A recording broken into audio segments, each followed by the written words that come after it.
আবার একটা মেলা হয় শ্রাবণ মাসে, ভক্তরা নবদ্বীপ ধাম থেকে পবিত্র গঙ্গা বাড়ি এনে শিবের মাথায় দেন, প্রচুর লোক হয়, শেষের সোমবারটাই বেশি হয়। এই দুটো মেলা এখানকার বড় বড় মেলা।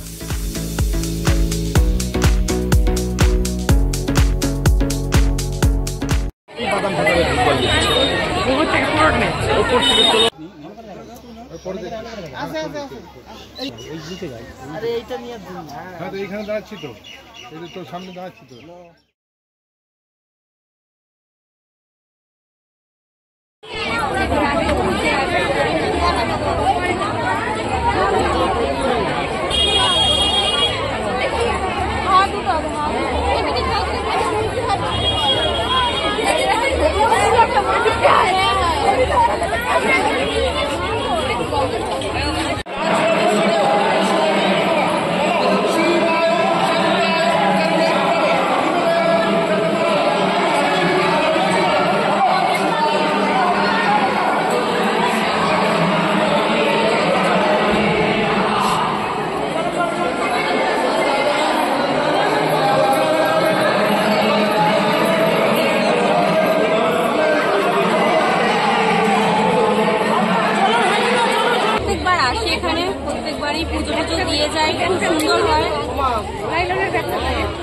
তো সুন্দর হয় পুজো দেওয়া, এখন তো লাইন পড়েছে বলে তাই, নাহলে সুন্দর করে বসে পুজো দেওয়া যায়, ভালো হয়।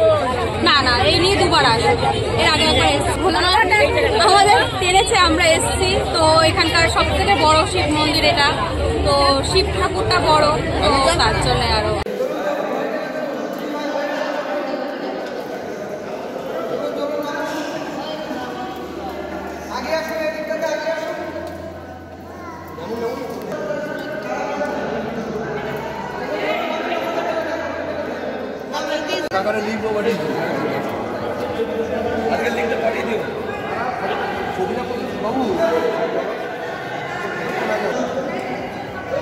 আস্তে আস্তে এগিয়ে চলুন, আস্তে আস্তে দর্শক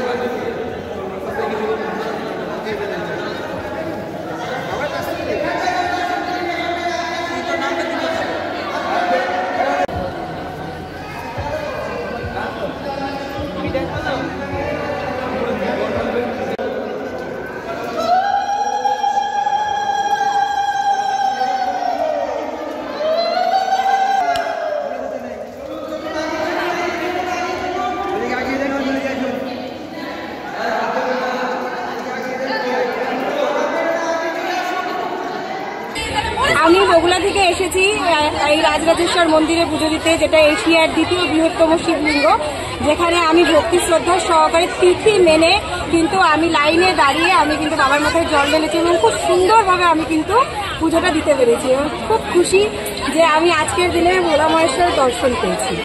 চলুন চলুন চলুন, হয়ে গেলে চলুন, বেশিক্ষণ দাঁড়াবেন না, চলুন আগে আসুন,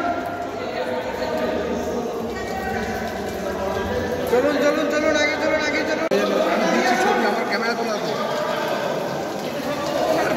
ফোন করবেন।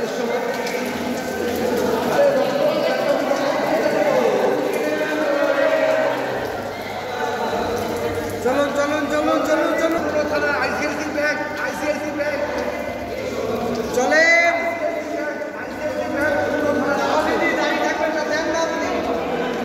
স্বপন ভট্টাচার্য পুরোহিত শ্রীনিবাস মন্দির। এই মন্দির প্রতিষ্ঠা হচ্ছে নদিয়ার রাজাধিরাজ কৃষ্ণচন্দ্রের সময়ে উনি করেছিলেন। যখন চারিদিকে বর্গী হাঙ্গামা শুরু হলো, তখন ওনার পরিবার বর্গকে নিয়ে চিন্তায় পড়লেন। তখন উনি এই অজপাড়াগায় এলেন, এসে যেহেতু বর্গীরা শৈব, সেই চিন্তা করে এখানে উনি এই বৃহৎ শিব প্রতিষ্ঠা করলেন, যে শিব এখন এশিয়া মহাদেশের দ্বিতীয় বৃহৎ এবং কষ্টি পাথরের তৈরি, উচ্চতায় 9 ফিট, ব্যাসার্ধ 36 ফিট। এটা উনি করলেন ওনার প্রথমা মহিষীর মঙ্গলার্থে। শিবের নাম রাজরাজেশ্বর। তারপরে ওনার ছোট রানী মানে দ্বিতীয় মহিষী, তার মঙ্গলের জন্য তার পাশে একটা শিব প্রতিষ্ঠা করলেন, সেই শিবের নাম রাজ্ঞেশ্বর। আর ওই সময় প্রতিষ্ঠা করলেন রাম সীতা মন্দির। এই রাম সীতা যে মন্দিরে আমরা দাঁড়িয়ে কথা বলছি, এই রাম সীতা আর যে শিব সবই কষ্টি পাথরের তৈরি, সীতা অষ্টধাতু। এখানে এখন একটা মেলা চলছে, এই মেলার নাম হচ্ছে ভৈমী একাদশী মেলা। আবার একটা মেলা হয় শ্রাবণ মাসে, ভক্তরা নবদ্বীপ ধাম থেকে পবিত্র গঙ্গা বাড়ি এনে শিবের মাথায় দেন, প্রচুর লোক হয়, শেষের সোমবারটায় বেশি হয়। এই দুটো মেলা এখানকার বড় বড় মেলা। এখানে টোটাল এইখানে দুটো শিব, একটা রামসীতা, আর একটু দূরে আছেন ওনার রাজারই প্রতিষ্ঠিত শীতলা মায়ের মন্দির। এই চারটে মন্দির আছে, গল্পে গল্পে অনেক কিছু আছে, কিন্তু এইটাই।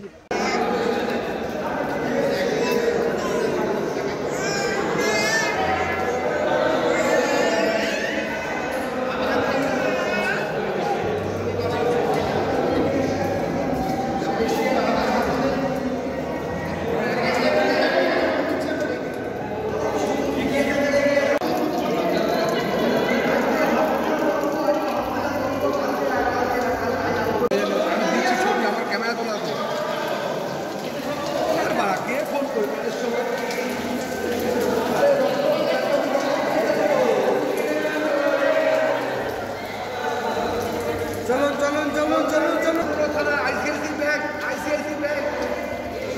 চলেন।